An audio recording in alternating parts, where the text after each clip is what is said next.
Tips naman, gusto ko kasi mag-calisthenics. Got you, my bro. So, beginner tips para ulit sa mga gustong mag-start mag-calisthenics and hindi alam yung mga gagawin nila.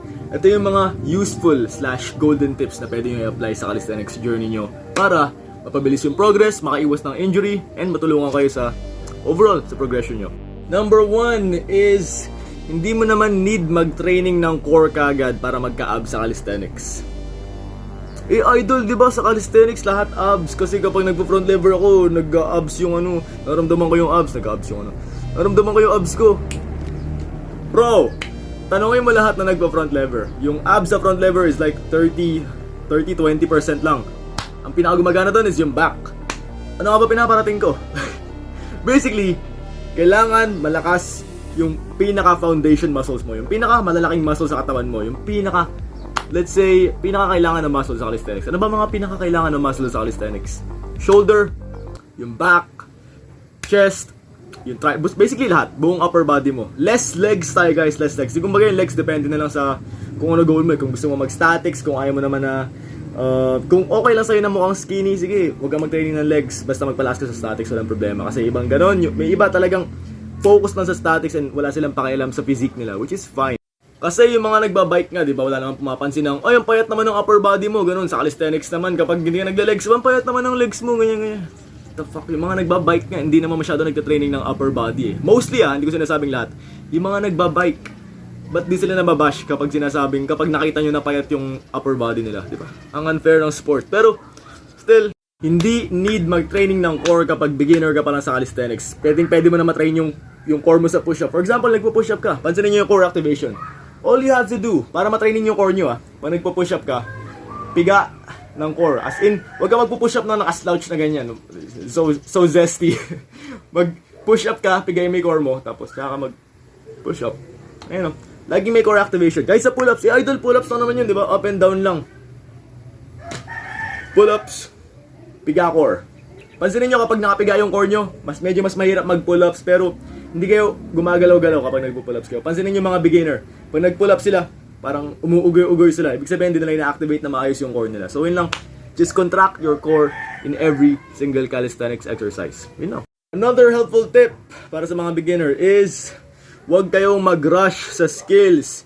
Idol, pwede ba yung elbow lever? Yes, sige, mag-elbow lever ka. Elbow lever, safe naman siya. As long as you're doing it with proper form, safe naman ang elbow lever. Kasi elbow lever, pinaka beginner friendly na calisthenics exercise. Sige, tatanggapin ko na as calisthenics exercise. Pinaka beginner friendly ang elbow lever. Mas madali pa nga yan sa L-sit, mas madali pa yan sa tuck planche, sa handstand. Mag-elbow lever ka na mag-elbow lever, pero huwag kang masyadong mako-comfortable sa elbow lever. Mag-strive ka naman sa mga totoong skills like L-sit, handstand, planche. Para ma-unlock mo yung mga yan, magpalakas ka lang sa basics. Magpalakas ka lang sa push-ups, magpalakas ka lang sa squats, let's say pull-ups, push-ups, dip squats, basta magpalakas ka lang dun sa basics. Wag mo i-rush yung skills. Mag-focus ka muna sa basics at least 6 months to 1 year. Yun ang para sa akin, pinaka-baseline. And then, kapag let's say, kaya mo na mag-muscle up, kaya mo na mag-15 pull-ups, mag-30 push-ups ng easy, then, pwede ka na mag-training ng skills. Sige, ikaw na bahala sa buhay mo. And lastly, pinaka-importanting tip para sa mga beginner, mag-warm up kayo. Madaling sabihin, di ba? Mag-warm up kayo, please lang. Ang daming beginner na nai-injury kasi nagsiskip sila ng warm up. Idol, mainit naman na ako, pawis naman na ako, ba't need ko pa mag-warm up?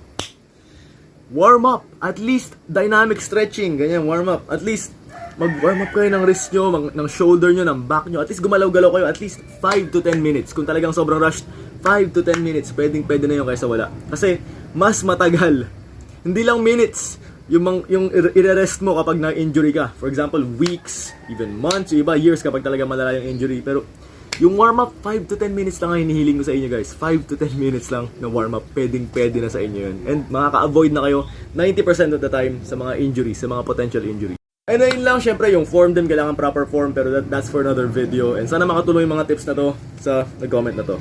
And by the way, gusto nyo mag-start ng calisthenics, I have Bodyweight Beast. So Bodyweight Beast is a 6 weeks calisthenics workout program that consists of calisthenics basic exercises, may progressive overload, may food suggestions na, tapos structured na. Wala ka na need alalahanin sa pag-workout mo. You just have to DM me on my Insta at Adi Casil, Bodyweight Beast. DM nyo ako ng Bodyweight Beast, tapos check nyo kung kasya sa budget nyo, kasi yung Bodyweight Beast, yun yung pinaka-budget na workout program in my opinion. Kasi nandun na lahat ng teachings ko, nandun na lahat ng progressive overload.